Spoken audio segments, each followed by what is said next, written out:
Hello and welcome back to another MLB The Show video. Today we're finally back on the Brewers March to October.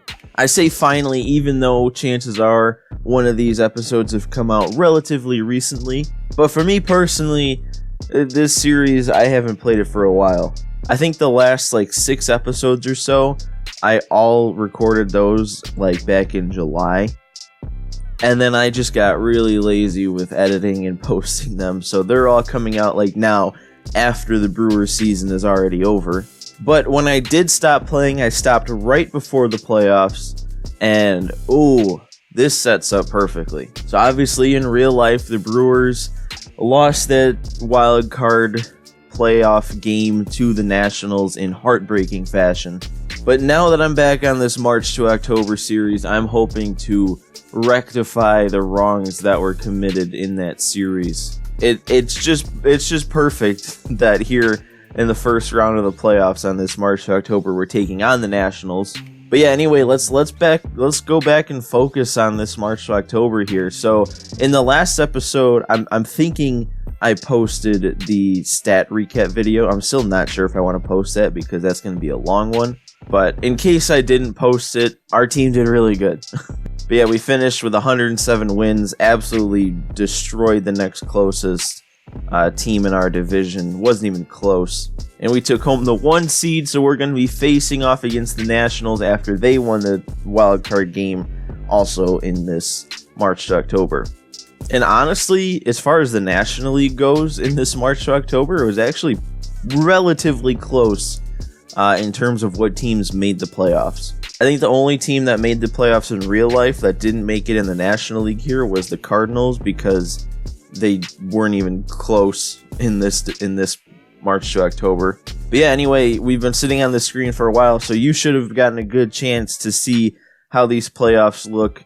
Our key moment right now is to take the first game in the best of 5 series. We're going to be entering in the top of the 6th.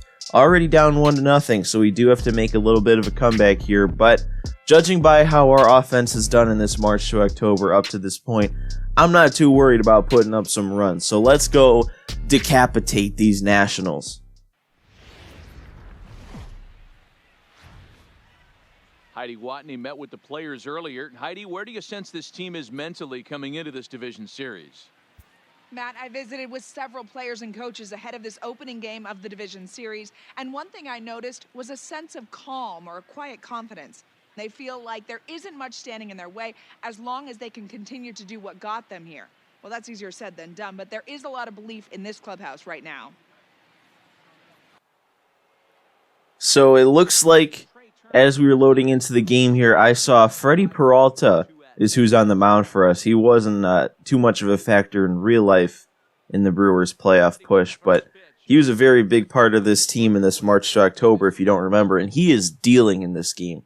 I know we're losing 1-0, but he's through 5 innings, only given up 2 hits, 1 run, and has 8 strikeouts already. So I'm gonna ride with him for as much as we can here. And the changeup low and away gets Trey Turner striking out here in the top of the 6th.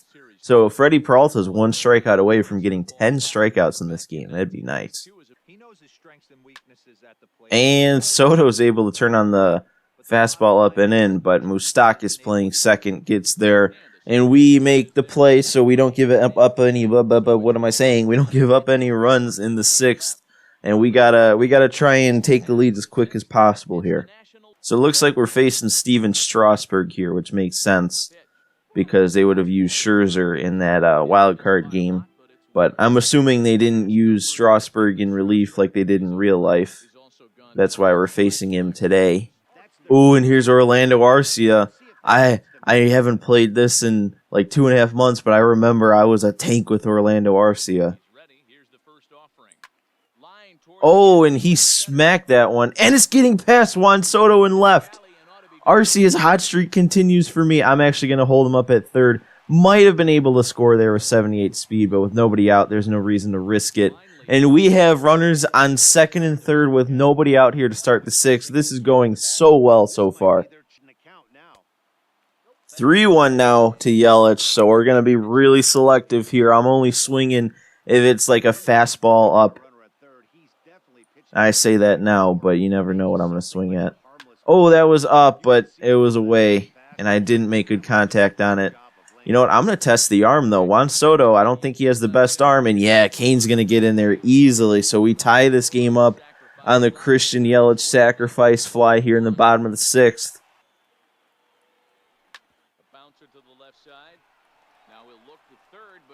And I did it. It worked. I probably shouldn't be doing that, you know, but faking out the CPU to get both your guys safe, I don't know. It's just something I've been doing ever since I started playing MLB The Show, so it's just a habit at this point. Oh, that one hit him? Huh. All right. Didn't even look like it hit him, but yeah, I guess it got him in the foot. 2-0. Moustakas here at the bases loaded. Strasburg is losing it on the mound. Oh, and that one was... I should be destroying that ball. Why am I late on a changeup, and why am I so far below it? I'm late on a changeup again. I held up. Yes, I did. And that's ball 4. And Steven Strasburg walks in the go-ahead run here in the 6th. This is crazy. He has had to throw so many pitches this inning. And Grandal's grounding that to first. Oh, but he can't turn 2 on it. I thought with Grandal's speed they might try and turn 2, but I guess they didn't think they could get the runner out at second. So that's going to give us another run here, taking a 3-1 lead here in the bottom of the 6th. And there's the 10th strikeout, I believe, out of Freddy Peralta here in this first game of the NLDS. He is really dealing here. This is great to see. And we strike out Brian Dozier on, I think, the 10th pitch of the at-bat. It was kind of ridiculous. But Freddy Peralta still racking up the strikeouts here. His pitch count shot up a little there because of that at-bat, so we might not be able to leave him in as much as I'd have hoped, but he should definitely be able to get out of this inning. And he's given up. That's 2 2-out singles to left field. This is stupid. Just let me finish an inning. 1, 2, 3. And the curveball strikes out Kurt Suzuki. So that's 3 strikeouts this inning from Freddy Peralta. That might have been his last inning. His energy was into the yellow. Yelich gives that one a little bit of a ride. It's going to get down at least, but it's going to get out. Christian Yelich with a home run to left center field with 2 outs in the 7th to extend our lead to 3. That's exactly what we need out of Christian Yelich going forward in these playoffs, and that's exactly what the Brewers were missing in their wild card game versus the Nats, that Christian Yelich pop. I'm going to keep going with Peralta for as much as he can go into this inning. I don't want to say I want to try and finish it with him, because if he starts giving up some hits or his energy gets a little lower, I'm going to take him out. Trey Turner going to give us a little trouble. Single into right field. He's not going to get to second on that one, but we got a little bit of trouble here brewing. Fast guy on first with only 1 out. And that's going to be another base hit that might also get Turner up to third. Yeah, it will. Not like it was a bad pitch, but Adam Eaton just kind of got that one in on the fists and punched it out into the shallow right center. So I think that's going to be it for Freddy Peralta on the day as the tying run comes to the plate. I think I'm going to bring in our boy, our setup man, Jacob Barnes in this situation. He had a crazy good year, especially when I used him. I think his ERA was like under 2. One thing I know I've said before, though, even though I like pitching with Jacob Barnes, he just really doesn't have that strikeout pitch. Even though we got Rendon striking out on the cutter away that time, but Barnes really doesn't have that out pitch. He just kind of has 3 fastballs that make it tough to hit. And Juan Soto is going to single up the middle. So they're going to score a run. That is frustrating because all three of their hits in this inning are just like not solid hits, and they're just finding the outfield. And it's just, woo, it's getting under my skin. But now they have the go-ahead run at the plate, and he's actually a power threat, so we got to make sure we don't give him anything to hit here. Oh, and I did exactly that. You got to be kidding me. I barely missed my spot on that cutter up and in, and he capitalized. Oh, that really makes me upset. I'm not a happy boy right now. I am really not a happy boy. And, oh, that one, I thought that was going to get caught, but I guess Dozier wants this inning to keep going.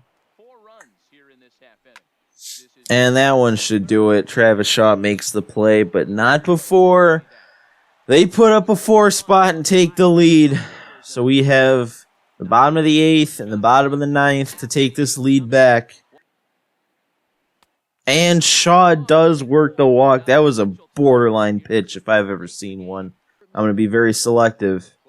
Yep, that's 2 walks in a row to start the inning. What did I say? That's exactly what we need to do. Just be very patient, work these walks. And we've already got 2 runners on without even getting a hit. Tony Sipp has thrown 10 balls and 2 strikes so far since he's come into the game. 11 balls and only 2 strikes. You best believe I am not giving Grandal the green light here.